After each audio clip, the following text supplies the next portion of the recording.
Bonjour à tous, j'espère que vous allez bien. Moi, ça va super. Déjà, ça me fait super plaisir de pouvoir faire de nouveau une vidéo.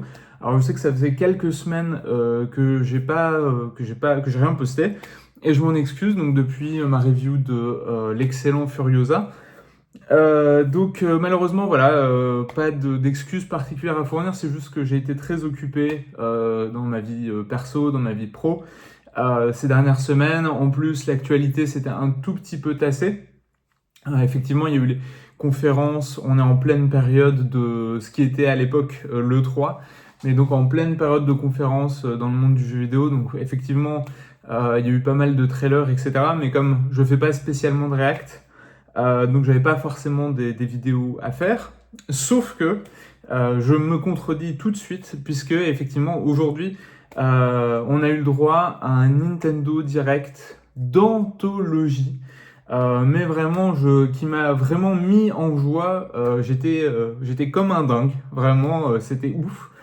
Et donc voilà, j'ai eu qu'une envie, c'est de partager mon enthousiasme avec vous et revenir sur toutes ces annonces. Alors pour le coup, j'ai fait mes devoirs, j'ai pris un petit bloc-notes. Alors j'ai 3 pages de notes et j'ai pris des notes que sur ceux qui m'a chauffé, et pourtant j'en ai 3 pages. Voilà, c'était ouf. En fait, je pense qu'on était tous en train de se dire, bon bah voilà, la Switch, c'était chouette, c'est une console incroyable. Maintenant, on arrive sur la fin. Nintendo a reconnu eux-mêmes que le successeur de la Switch était en chemin, que ce n'était pas forcément pour tout de suite, en tout cas pas dans les mois qui viennent, mais que ça allait arriver. Et donc, on pouvait légitimement se dire, bon, pour un des derniers Nintendo Direct de la Switch, ils vont nous balancer peut-être, allez, un jeu, peut-être une grosse annonce, deux, si on a de la chance pour boucler un peu l'affaire, et puis on passera à autre chose. Mais on a littéralement croulé. Alors évidemment, il n'y avait pas que des annonces spécifiques à Nintendo, puisqu'il y avait des éditeurs tiers qui ont annoncé des jeux qui vont sortir sur d'autres plateformes. C'était, si on prend tout, même si on se contente des annonces uniquement Nintendo, c'est la folie. Tout d'un coup, le planning qui était un tout petit peu encore un peu nébuleux, tout d'un coup, il est plein à craquer. De maintenant on a déjà des annonces pour 2025. Donc il y a de quoi saliver, il y a de quoi préparer ces petites wishlists. Et je pense que le plus simple, c'est à la limite prendre les annonces telles qu'elles sont venues, et puis on parcourt ça ensemble, et puis comme ça permet aussi de faire sa liste. Je sais pas si vous faites ça d'ailleurs, mais voilà, moi pour regarder traces des sorties, j'ai ma petite sur mon application Note, j'ai mon petit calendrier des sorties à venir, comme ça je sais à peu près à quoi m'en tenir.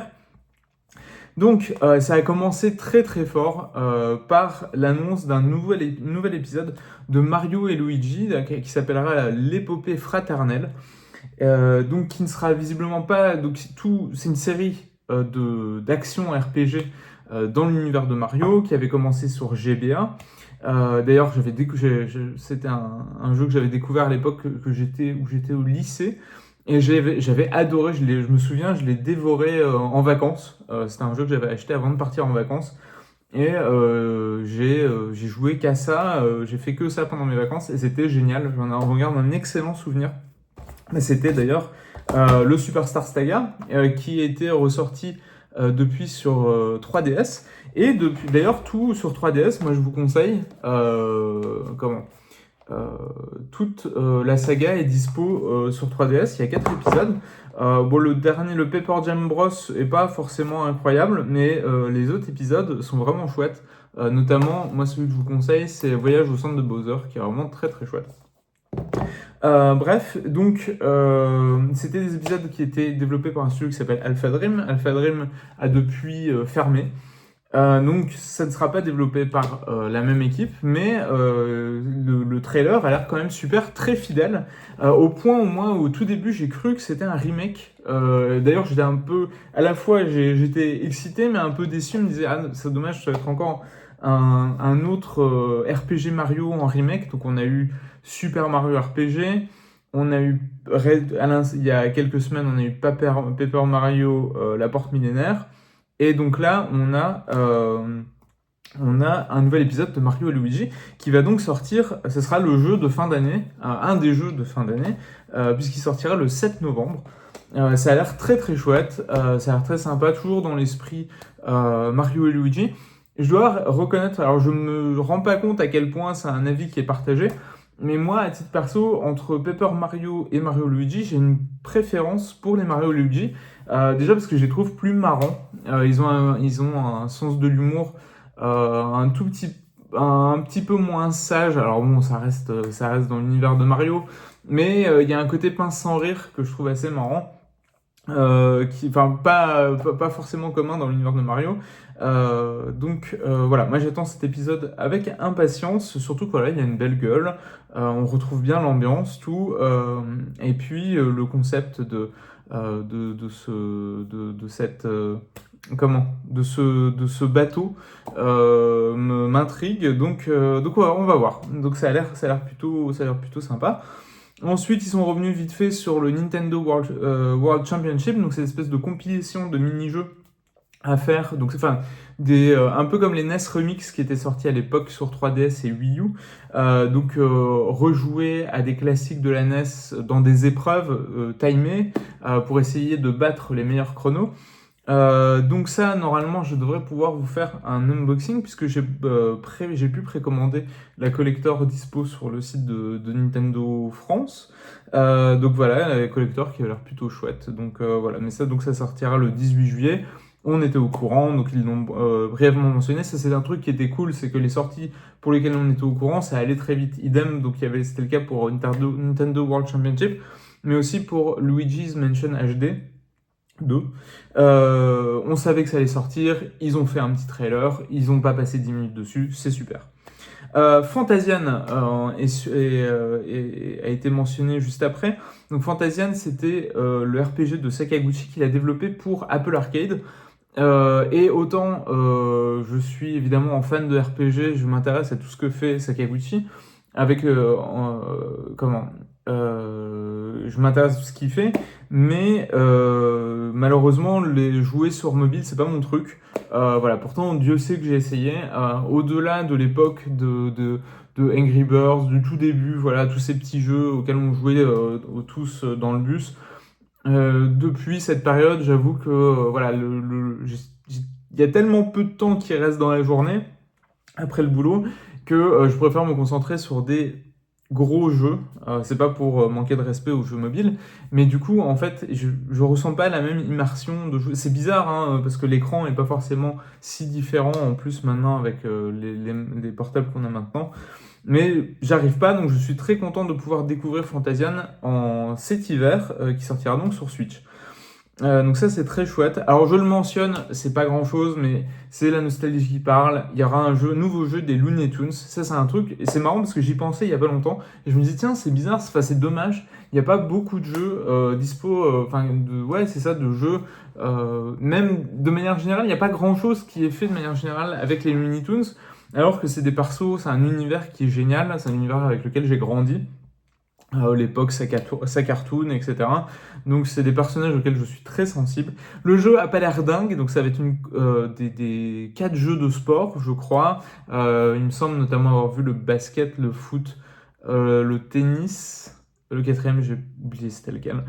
Mais voilà, ça va être du jeu un peu fun à la Mario Tennis, etc. Donc un jeu de sport plutôt détente. Visuellement, ça a pas l'air ouf. J'espère que ça va sortir peut-être sur d'autres consoles où ça tournera mieux. On verra, mais bon, ça sera pour cet automne. L'autre belle annonce, on va dire, même si c'est un remaster pour le coup, c'est la sortie de Donkey Kong Country Returns, qui était à l'époque un jeu Wii, qui a ensuite depuis a été transposé aussi sur 3DS, dans une version tout à fait remarquable, parce qu'il y avait en plus des niveaux inédits qui vont se trouver donc dans une version HD sur Switch, et qui sortira le 16 janvier 2025. J'avoue que j'étais étonné qu'il l'annonce maintenant pour 2025. Bon, on sent que ça va être le jeu de janvier un peu pour meubler juste après les vacances, juste après les fêtes de fin d'année. histoire d'avoir une sortie à Calais. Je pense que ça n'a pas dû demander trop de temps de développement. C'est un classique, voilà, même si c'est donc du coup la troisième fois qu'ils le sortent. Franchement, si vous n'y avez pas joué, et honnêtement, même si on y a déjà joué, le jeu est tellement bon, que ce soit celui-là ou la suite qui est donc sortie sur Wii U et sur Switch, les deux Donkey Kong Country de Retro Studio, ce sont des chefs-d'œuvre qui sont largement à la hauteur des originaux sur Super Nintendo, voire supérieurs. Voilà, je l'ai dit, fâchez-vous comme vous voulez, je m'en fous.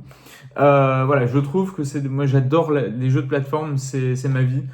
C'est un des genres que je préfère au monde et ce sont des chefs-d'œuvre de la plateforme, donc excellente nouvelle. Ensuite, on a enfin revu les remakes de Dragon Quest 3 HD et la grosse nouvelle c'était qu'on allait avoir aussi le même traitement, donc HD 2D, pardon, donc ce rendu visuel qu'on a découvert avec Octopath Traveler et depuis qu'on a vu dans d'autres jeux, donc notamment l'excellent Triangle Stratégique, qui est un de mes jeux préférés de la Switch. Excellent jeu. Donc magnifique traitement visuel qu'on va appliquer à Dragon Quest 3 qui va sortir, donc c'était la première grosse annonce, la date de sortie 14 novembre 2024. Donc autant dire que ça va se vendre par paquebot entier au Japon. Ça va être, je pense que ça va être le mégaton ça va être le jeu de la fin d'année au Japon. C'est pas le pari, je vous l'accorde, c'est pas le pari le plus ouf du monde, mais ça devrait très bien se vendre et j'ai très hâte de découvrir puisque voilà la trilogie de base j'y ai jamais touché donc de Dragon Quest. Je sais qu'il y a des versions HD qui sont disponibles mais j'avais jamais eu l'occasion de les tester, donc j'ai très hâte de faire Dragon Quest 3 dans cette superbe version le 14 novembre 2024 et donc il y aura les remasters du 1 et 2 en 2025. Comme je l'ai dit tout à l'heure, ils ont mentionné vite fait Luigi's Mansion qui sort la semaine prochaine, donc le 27 juin. Donc ça, c'était chouette. Ils ne sont pas attardés dessus. On connaît. En plus, c'est un remaster d'un jeu 3DS. Plus surprenant, on a eu Metal Slug Attack Reloaded, qui est un tower defense dans l'univers de Metal Slug. J'adore Metal Slug. En fait, je suis nul à chier en Metal Slug. Je mets 99 crédits pour finir un niveau de Metal Slug, mais je suis fasciné par l'univers visuel. En fait, Metal Slug, pour moi, ça représente l'arcade et ça représente en fait ces jeux auxquels tu étais obligé de mettre des pièces de 10 francs ou de 2 euros et comme t'étais un gros galérien et que t'étais nul à chier, ta pièce elle te durait en salle d'arcade, elle te durait 2 minutes et t'étais dégoûté parce que le jeu était magnifique, était fun, mais il était dur sa mère. Et donc voilà, Metal Slug, c'est une licence j'ai une espèce de fascination. J'ai déjà fait plusieurs fois le 3, le 3 je le connais bien. Je connais moins les autres épisodes, mais voilà, c'est une licence que j'aime beaucoup. On sait qu'il va y avoir un épisode, un RPG Tactics dans l'univers de Metal Slug qui devrait sortir dans pas si longtemps. Et donc là, pouf, on a un tower defense qui apparaît de nulle part et qui est dispo maintenant, qui a shadow droppé. J'aime pas spécialement les tower defense, mais comme c'est Metal Slug, je vais lui laisser une chance. Je vous en reparlerai si j'ai accroché. Ensuite, on a eu le tunnel Nintendo Online. Alors, des chouettes jeux, hein, on va pas se mentir, Force Wars et Metroid Zero Mission. Faites Metroid Zero Mission chef-d'œuvre sur Game Boy Advance. En plus, c'est un chef-d'œuvre qui se fait en 4-5 heures, 6 grand max. Mais c'est une tuerie. C'est peut-être même pour moi mon épisode de Metroid préféré. Metroid Zero Mission, il est vraiment excellent. Donc faites Metroid Zero Mission, qui est dispo maintenant, aujourd'hui, je crois, aujourd'hui ou demain. Et sur Nintendo 64, on a Turok, bon, qui est sympa. Il y a on a tous un peu de nostalgie pour Turok, mais surtout Perfect Dark, qui est un jeu, qui est un des derniers gros jeux de la 64. D'ailleurs, à l'époque, j'étais bien deck quand il était sorti, parce que moi, j'étais passé déjà à la PlayStation. Je n'avais plus de 64 quand Perfect Dark est sorti. Et j'étais bien deg. Donc, je l'ai découvert plus tard et je vais peut-être refaire quelques niveaux sur cette version Nintendo Online. Et donc là, bon, on a quand même déjà bien, à ce moment-là de la conférence, on a déjà bien mangé, hein. On a eu, pour rappel, on a eu Mario Luigi, on a eu Donkey Kong Country, on a eu Dragon Quest, on a eu Fantasian. Bon, on se dit, ça se présente bien. Et puis, tout d'un coup, pour moi, le premier mégaton, voilà, parce que si j'ai sorti un petit t-shirt Street Fighter, c'est pas complètement pour rien. Le premier mégaton, c'est Marvel vs Capcom Fighting Collection. Alors, ça sort sur Switch, ça va sortir partout, mais c'est une news incroyable. Alors évidemment, ceux qui s'en foutent de la baston à ce moment-là sont allés se chercher un café. Moi, j'ai failli tomber de ma chaise. Puisque Marvel vs Capcom, c'est des jeux évidemment pour des questions donc c'est les fameux donc c'est une collection qui va reprendre tous ces jeux de crossover entre les univers de Capcom et les univers de Marvel. Alors pas que, mais on va dire que dans les grandes lignes c'est ça, puisque ça va reprendre Marvel Super Heroes, Marvel vs Street Fighter, X-Men vs Street Fighter, Marvel vs Capcom 1, Marvel vs Capcom 2, X-Men Children of the Atom et le beat'em all Punisher. Donc ça c'est très très cool. Des jeux, en fait, évidemment, pour des questions de droit qui n'étaient plus vendus ni plus disponibles à l'achat nulle part. Si je dis pas de conneries, Marvel vs Capcom 2 avait eu le droit à sa version Xbox Live Arcade et PS3 à l'époque. Et depuis qu'il a été retiré des stores, il était plus dispo nulle part. Alors évidemment, les fans de baston y jouaient sur Fightcade, donc un émulateur qui vous permet aussi de jouer en ligne. Mais dans le commerce, c'est des jeux qui n'existent pas. Et des jeux qui ne sont pas disponibles à l'achat, c'est des jeux qui sont morts. Pour le grand public. Évidemment, pour les fans, comme je vous l'ai dit, il y a 1 milliard de façons de jouer à ces jeux. Je vais pas voilà, vous donner wink wink, on est tous au courant. Ceux qui savent, savent. Mais pour le grand public, c'est des jeux qui étaient morts et qui n'étaient pas disponibles, qui n'étaient plus disponibles nulle part. Et on avait plus ou moins fait un peu le deuil pour des questions de droit, depuis en plus que Disney a racheté Marvel.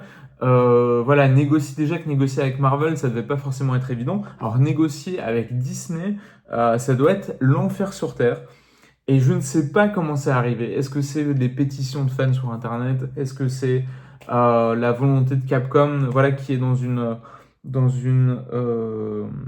approche de faire revivre tout son catalogue, parce que mine de rien, je pense qu'il y a une division entière dédiée aux collections rétro chez Capcom, parce que là, ils les sortent à un rythme assez hallucinant quand même. Et en plus, c'est des collections, c'est des remakes, des collections HD d'excellentes factures. Et donc là, ils nous ressortent tout d'un coup, et puis en plus avec la totale, c'est-à-dire avec du training, avec des artworks, avec le mode pour écouter les musiques, avec du online, avec le rollback netcode qui va bien. Voilà, enfin, c'est hallucinant, ça a été droppé comme ça sur nos têtes, c'est génial. Moi je suis, en tant que fan de baston, en tant que fan de Capcom, en tant que de fan aussi, qui suis très sensible à la question de la préservation des jeux, du patrimoine, parce que qu'on le veuille ou non, qu'on les apprécie ou pas, c'est des jeux qui font partie du patrimoine vidéoludique, de l'histoire du jeu vidéo. Et laissez-moi vous dire que Marvel vs Capcom 2, alors déjà chez nous, je pense que c'est un jeu qui est très connu, mais alors aux États-Unis, c'est un peu une religion. Donc, je pense que les gens ont dû hurler de l'autre côté de l'Atlantique, et je suis avec eux, je suis ravi. Je vais acheter cette collection sur tous les supports. Voilà, je suis ravi. C'est vraiment une excellente nouvelle, et c'est pas la dernière venant de Capcom. On va y revenir. Ensuite, on a eu Mario Party Jamboree. Alors, au niveau du titre, les gars, il va falloir trouver quelque chose, parce que je suis pas sûr que ça parle beaucoup aux gens en dehors des États-Unis. Donc, qui est annoncé, alors je vais aller vite fait là-dessus, c'est un Mario Party. Ça fait toujours plaisir, plein de nouveaux plateaux, plein de nouvelles épreuves. Il est annoncé comme le plus grand Mario Party à ce jour, le Mario Party le plus copieux, et donc il va sortir le 17 octobre 2024. Parfait pour les fêtes de fin d'année, donc ça va vendre encore des Switch par palette. Et donc là, on se dit, Putain, pas mal. Franchement, bah, ça se présente bien. Bon, là, on a quand même bien mangé. On a du Mario Party, on a un peu de tous les styles. Et là, le deuxième, on va dire, allez, on va dire que c'est le premier vrai mégaton parce que je veux bien comprendre que Mario et Luigi c'est pas un mégaton pour tout le monde. Mais alors là, ce qu'ils nous ont fait là, c'est quand même incroyable. The Legend of Zelda, Echoes of Wisdom. Donc un nouvel épisode de Zelda inédit dans le style visuel de Link's Awakening qui était magnifique. Qui était vraiment un superbe remake de Link's Awakening, qui est un des Zelda préférés pour beaucoup de gens, qui est très très cher à mon cœur aussi, que j'ai fait, je pense, comme des millions de gamins, à une époque je faisais en boucle, parce que bah, quand t'avais, je sais pas, non pas 10 jeux par mois ou 10 jeux par semaine, mais que c'était plus 3-4 jeux par an, bah, quand tu le finissais, tu le refaisais, etc. Donc, laissez-moi vous dire que Link's Awakening, je le connais par cœur, et c'était un excellent remake. Et donc, dans ce style visuel, on va avoir The Legend of Zelda, Echoes of Wisdom, qui met cette fois et pour la première fois en scène la princesse Zelda. Alors oui, il y a l'épisode sur CDI tout pourri où on pouvait déjà jouer la princesse Zelda. Oui, mais on s'en fout, personne n'a joué à ce jeu-là et c'était de la merde, donc ça compte pas. Donc ça sort le 26 septembre 2024 avec sa superbe Switch Lite Collector. Donc je pense que tous les fans sont déjà en train de faire F5 sur Twitter pour préco la console. Je serai parmi eux, donc je vais pas les blâmer. Donc, Echoes of Wisdom, qui a l'air évidemment, non seulement qui met en valeur en tout cas, on va jouer la princesse Zelda, mais en plus qui a l'air magnifique et non seulement magnifique, mais particulièrement intéressant, puisqu'il y a ce système où on va pouvoir capturer des éléments de décor, des ennemis, et les réutiliser pour progresser dans le niveau. En fait, ce qui est très intéressant, c'est qu'on sent que cette approche de renverser la table qui a été initiée avec Breath of the Wild, ça a fait des petits dans les équipes de Nintendo, et qu'il y a des gens du coup quand en plus ils ont vu que ça donnait d'excellents jeux et que en plus les fans en redemandaient, ils se sont dit bah voilà, je suppose en tout cas que la réflexion derrière c'est de dire bah il faut se lâcher, puisque visiblement les gens aiment qu'on se lâche avec les licences Zelda et ils ne veulent pas revenir en arrière, ou en tout cas revenir sur un épisode à l'ancienne, vraiment très cadré, etc. Et ben ils se sont lâchés au niveau des idées et ça a l'air super inventif, super créatif. Ça a l'air de mettre un peu de la même manière que Breath of the Wild et Tears of the Kingdom, ça met à l'honneur la créativité du joueur, et le joueur peut s'exprimer via le gameplay et progresser à sa manière. Et je trouve ça génial, c'est assez brillant, ça a l'air tout simple. En fait, tout simple, et on peut imaginer très facilement les opportunités que ça peut créer, que ce soit dans les donjons, dans l'exploration, dans les combats, etc. Franchement, j'adore ce qu'on a vu, c'est particulier. En fait, c'est du pur Nintendo, c'est-à-dire que c'est à la fois, on comprend tout de suite, et on sent que le potentiel d'application en gameplay a l'air quasi infini, donc j'ai très très hâte de voir ça. Et on verra. Alors, juste un tout petit bémol sur l'aspect technique, parce qu'on sentait déjà qu'au niveau du trailer, il y avait le Link's Awakening n'était pas parfait en termes de framerate.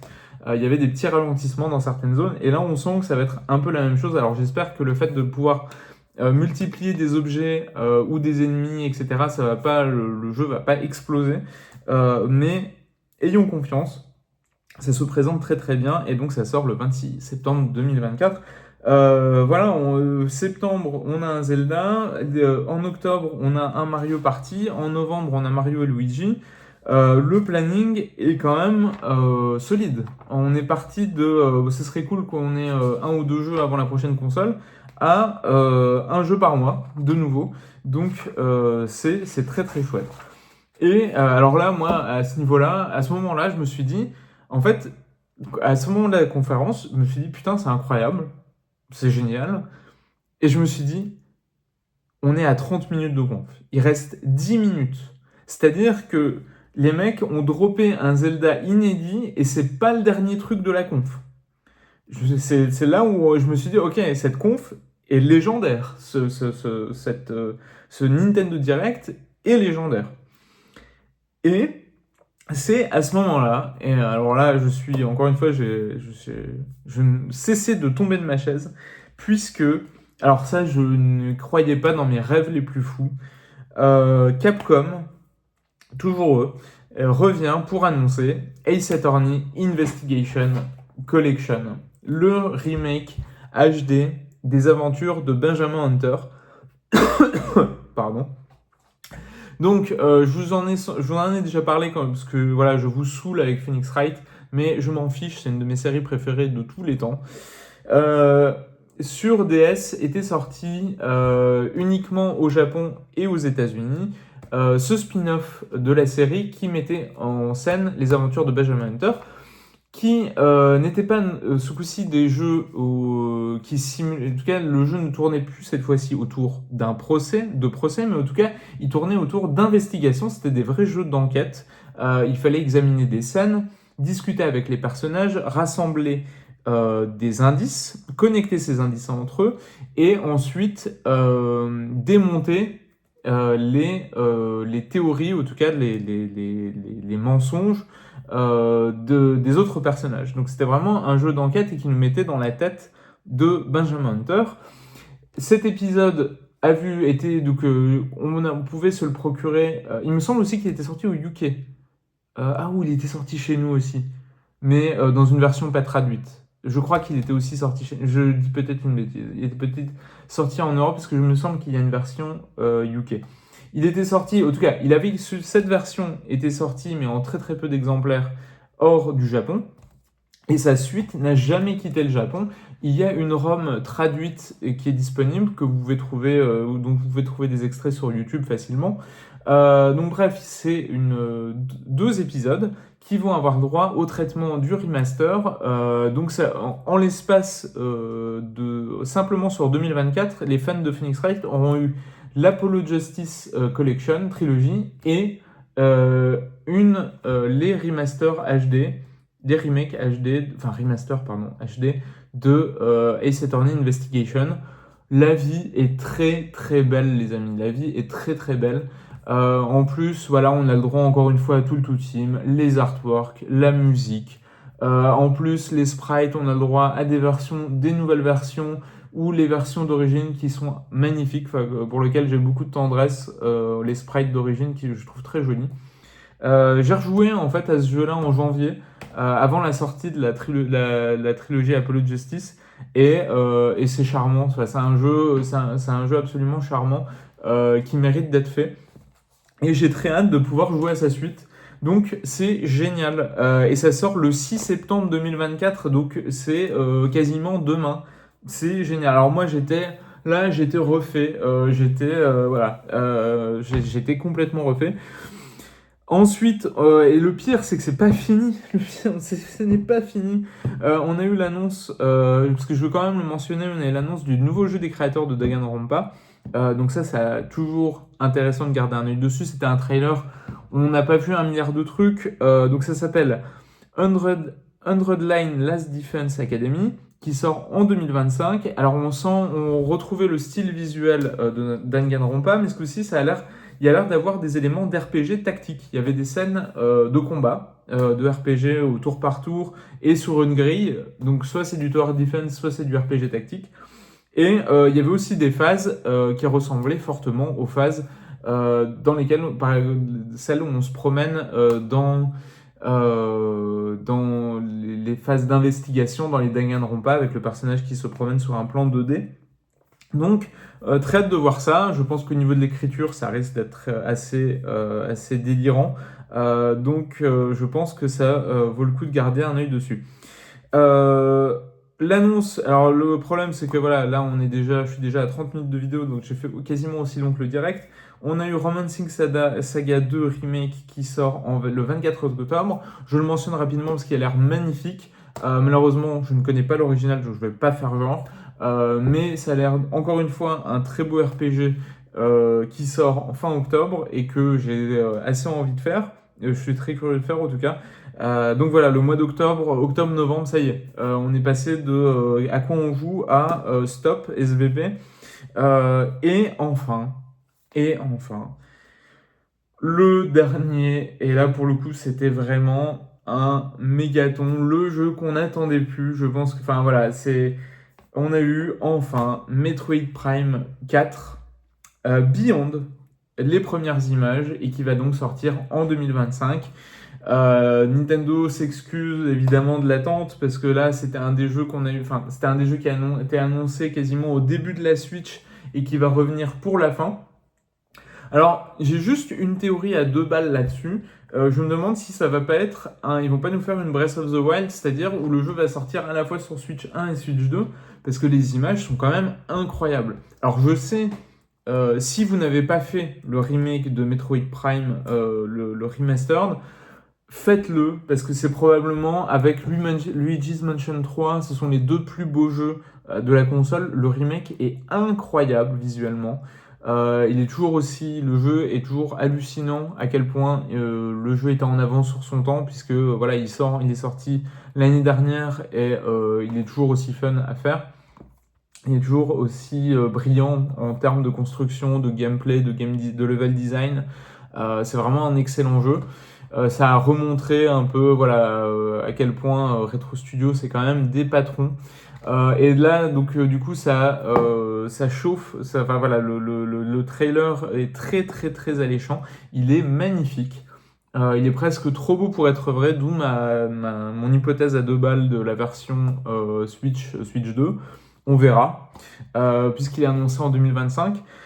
Donc voilà, le calendrier est rempli. Nintendo a largement fait le café. C'est-à-dire que, comme je vous ai dit, à ce niveau-là, moi, voilà, la Switch, c'est une console que j'adore. Je pense que je vous l'ai déjà dit assez. Mais voilà, je pense qu'on était nombreux à se dire, voilà, la Switch, elle nous a régalé, elle nous a mis bien pendant plus de 7 ans. Maintenant, voilà, il n'y a pas de souci si. Enfin, je pense que personne n'était fâché à voir le calendrier se vider tranquillement, en tout cas, avec des sorties certes sympathiques, Paper Mario. On a eu donc là, on va avoir le Nintendo World Championship, Luigi's Mansion 2 HD. Voilà, tout ça c'était très sympa. Mais voilà, ça sentait plus la fin de catalogue, le vidage de poche, plus que vraiment le calendrier ambitieux. Et là, d'un coup, bim, on se prend sur la tête des gros jeux dans tous les styles. Franchement, vous voulez de la grosse licence, il y en a. Vous voulez des jeux rétro, il y en a. Vous voulez, voilà. Après, peut-être, comment?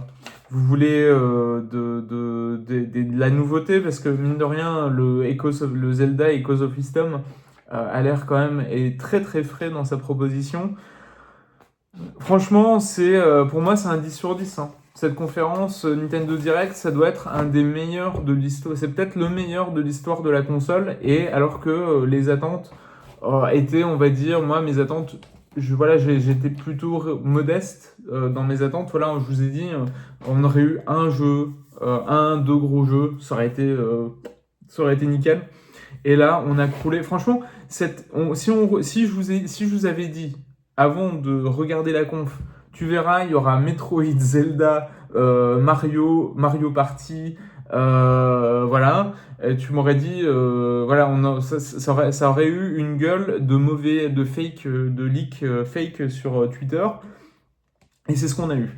Donc voilà, merci Nintendo, merci la Switch d'avoir delivered, comme on dit quand on n'a pas de vocabulaire. Mais en tout cas d'avoir été au rendez-vous pour ce qui est sans doute ces derniers mois de vie, sa dernière année en tout cas de vie. Donc voilà, c'était juste ça. Je voulais revenir sur cette conférence de ce Nintendo Direct de fou. Parce que voilà, il m'a réveillé la passion à fond. Je reviendrai vers vous avec un peu de Steam Deck parce qu'il y a eu des sorties aussi intéressantes il n'y a pas longtemps. En attendant, Bah voilà, jouez bien, ressortez votre Nintendo Switch parce qu'on va pouvoir ressortir les Switch du placard parce que voilà, on les a peut-être rangés, justement, on les a peut-être mis un peu trop tôt au placard et il y a encore plein de belles choses à nous faire vivre. Merci beaucoup d'avoir regardé cette vidéo. Merci encore, voilà, si vous êtes là malgré mon irrégularité. Je vous souhaite une excellente soirée, une excellente journée, peu importe quand est-ce que vous regardez cette vidéo. Et à très bientôt. Ciao!